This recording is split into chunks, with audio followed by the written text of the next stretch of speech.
Chaque année, c'est la même chose. Tous les amateurs de rallye attendent ce moment avec impatience de se retrouver pour la finale de la Coupe de France des rallyes. C'est à la fois la magie de la formule, c'est-à-dire les sélections par les régions et le soutien par les comités régionaux, et cette atmosphère où souvent ça se déroule dans une ville moyenne où toute la ville joue le jeu, où le comité régional est investi à fond sur ce dossier. Voilà, on sent vraiment là les gens qui ont le sport automobile dans leurs veines et c'est agréable. Justement, est-ce qu'on peut parler de la base du sport automobile qui est là aujourd'hui, réunie toutes les régions de France confondues? Aujourd'hui, cette base, elle se porte bien puisque nos rallyes se portent bien en termes de nombre de participants et en termes d'organisation. Il est évident qu'il faudra continuer à être vigilant sur la sécurité, qui est le thème premier qui doit encore nous occuper pour les années à venir. Moi, je suis heureux de constater qu'on a des pilotes, jeunes, moins jeunes, qu'on a un parc de véhicules qui se renouvelle, que ces gens-là sont ultra motivés pour arriver à cette finale parce que ça a une vraie valeur ce titre et que voilà, la fédération ne peut que se féliciter que tout ça, ça continue et que ça progresse. Nicolas Deschaux vient de le dire, c'est la grande fête du rallye français pour les 178 équipages autorisés à prendre le départ, des équipages qualifiés chacun dans leur ligue respective et qui représentent bien évidemment leur région.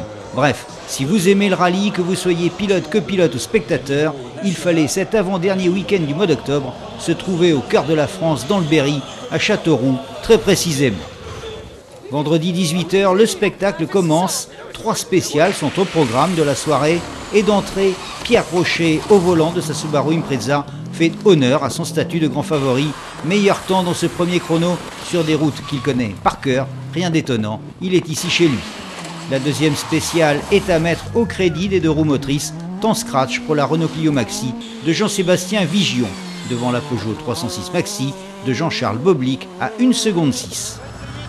Et troisième temps pour la Subaru Impreza 4 roues motrices de Pierre Rocher que l'on retrouve au départ de l'ES3 de la Super Spéciale. C'est parti, mais ça a bien failli mal se terminer pour Pierre Rocher qui, juste avant l'arrivée de cette spéciale spectacle, va casser un porte-moyeu. Il termine quand même cette première étape en tête du rallye. Jean-Sébastien Vigion est juste derrière, deuxième à une toute petite seconde seulement, et Jean-Charles Boblic à 6 secondes et demie de Pierre Rocher. Xavier Lemonnier 4e, Thierry Boidron 5e, Philippe Tafono 6e à 22 secondes 8 de Rocher. Une contre-performance pour le pilote de la Toyota Celica GT4 due à un mauvais choix de pneumatique. La journée va être longue quand on sait que le dernier chrono partira ce soir à 20h07 et qu'il va falloir parcourir plus de 100 km de spécial. Ça va être dur donc, mais la finale, c'est toujours comme ça. Pierre Rocher a remporté le premier chrono du jour. Il est toujours en tête du rallye. Nous sommes dans le chrono suivant, dans le S5. Pour 150 mètres gauche fonce. Pour 150 mètres, ça y est. Oh putain de merde!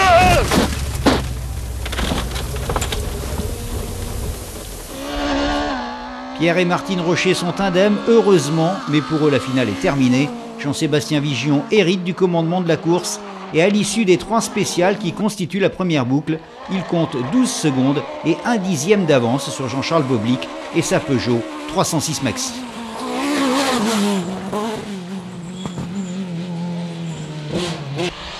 48 secondes et 1 dixième d'avance sur Xavier Lemonnier et sa Mitsubishi Lancer Evolution 1.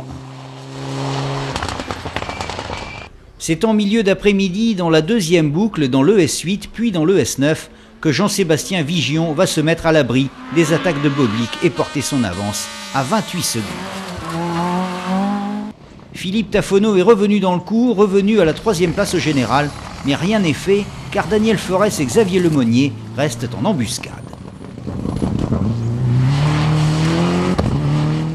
La 3e et dernière boucle va encore modifier le classement. Jean-Charles Boblic sortira de la route dans le S11, dans l'avant-dernier chrono, et abandonnera sa 2e place à Philippe Tafono.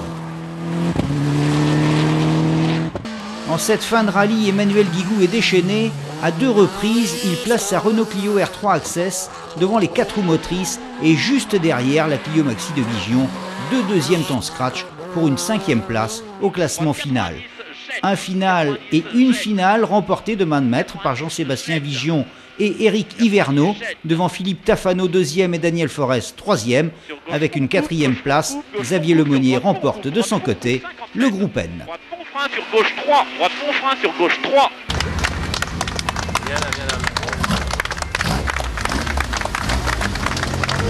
Il faut féliciter toute l'organisation qui a fait vraiment des spéciales magnifiques. Du vrai rallye avec des graviers, avec de la terre qui sort, pas avec des piquets dans toutes les cordes. Vraiment un superbe rallye et moi je me suis régalé. J'avais prévu dans la deuxième boucle de gérer, puis une fois pris dans le tempo, on a roulé quand même pour se faire plaisir et on s'est vraiment régalé au volant de l'auto. L'auto qui a encore une fois magnifiquement bien marché. Voilà, le spectacle est terminé, mais le rendez-vous de l'année prochaine est déjà pris. Notez bien, la finale de la Coupe de France des rallyes version 2009 aura lieu à Dunkerque. En attendant, salut!